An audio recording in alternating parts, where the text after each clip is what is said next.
Managing employees can be difficult today, so this lesson will cover leadership decision-making in the 21st century. The social science community recognizes that we all tend to rely on groups with similar characteristics to establish who we are. And during this process, we categorize similarities of groups as similar to our personal characteristics or non-similar to our personal characteristics. This is known as us versus them. Let's use politics as an example. Which party is similar to your personal characteristics? Democrat or Republican? You decide. Because we tend to join groups with characteristics similar to our personal traits, based on the social norm theory, you will begin to actually join the group that is more similar to you, known as us.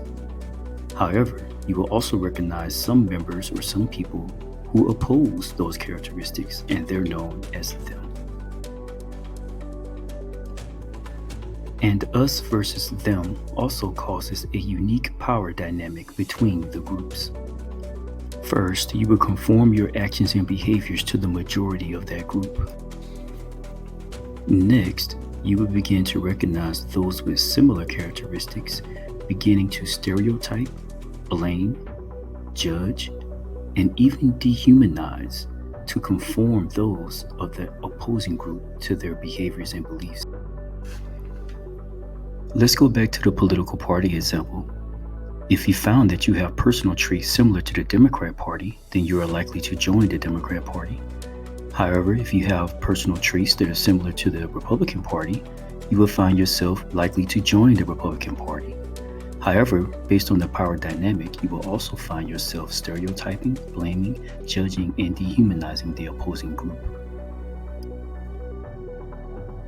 As a business owner or a decision maker, did you know that what drives your decisions may also cause this power dynamic between your employees? Your decisions should encourage unity, promote teamwork, so your employees can move toward a common goal. The foundation for teamwork and unity is done through onboarding and objectives that guide them toward the vision of your company. But what if your decisions and policies were driven by a demographic characteristic?